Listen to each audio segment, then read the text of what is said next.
Mais où avons-nous la tête?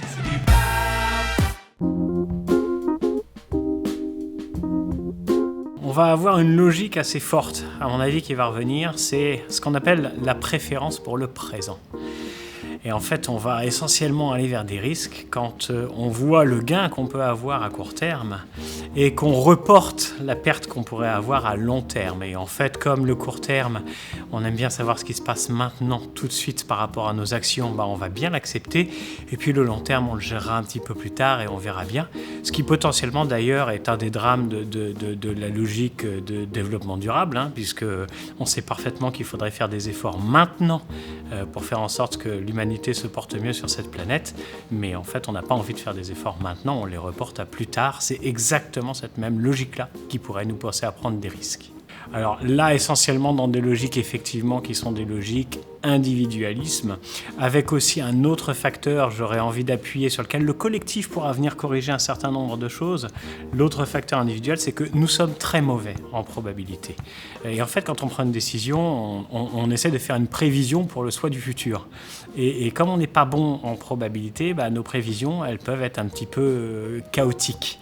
Et c'est là que le collectif peut intervenir, parce que effectivement, quand on va mettre l'intelligence collective et quand on va mettre un collectif face à une décision, en règle générale, la décision est souvent meilleure. Il y a beaucoup d'études qui montrent que des décisions individuelles agrégées sont souvent meilleures qu'une seule décision. Alors, il y a déjà quelque chose, à mon avis, qui est assez simple, et c'est là que tout ce qui va être sciences comportementales vient en complément de tout ce qui existe déjà. Je pense qu'il y a une logique d'éducation qui est assez forte.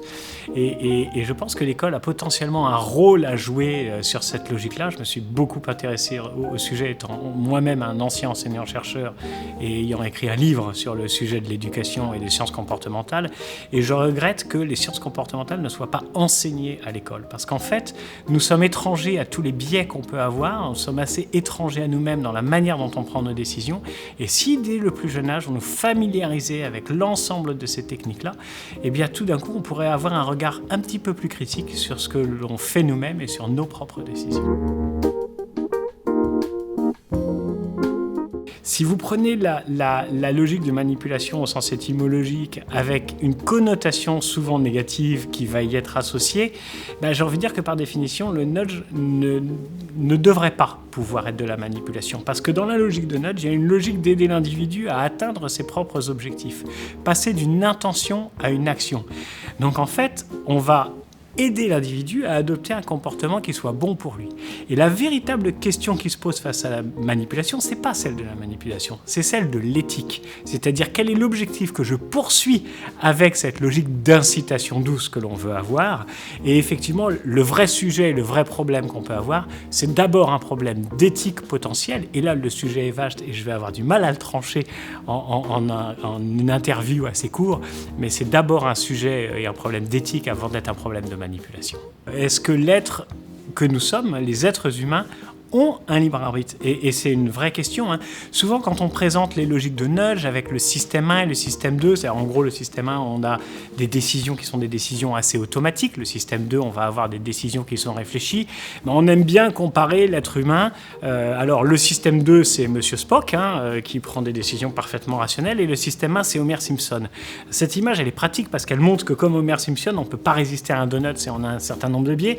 Mais d'un autre côté, je trouve que par rapport à cette logique de libre arbitre, elle est gênante parce qu'elle laisse à penser, si tant est qu'Homer Simpson soit un petit peu idiot, elle laisse à penser que l'être humain serait idiot. Et la réalité, c'est que toutes les heuristiques et toutes les manières qu'on a de décider de manière un peu rapide avec ce système 1 et parfois peut se tromper, mais ont été développés pour survivre et pour effectivement prendre des décisions rapidement, parce qu'on ne peut pas passer notre temps à tergiverser absolument en permanence, par exemple quand on traverse la route ou quand on fait des gestes habituels.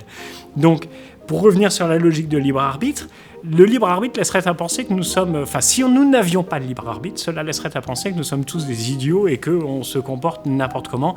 Vous avez compris, ce n'est pas le fond de ma pensée. On a effectivement un certain libre arbitre et on a développé l'ensemble de ces biais irrationnels et de ces heuristiques pour justement nous permettre de survivre dans un monde qui était hostile à l'aube de l'humanité.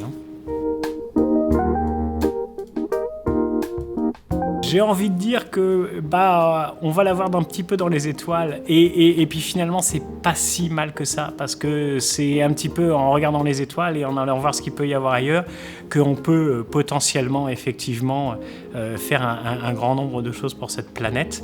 Donc où avons-nous la tête sur les épaules? Essayons de la garder un petit peu et puis essayons de mieux nous connaître nous-mêmes pour mieux agir sur la planète.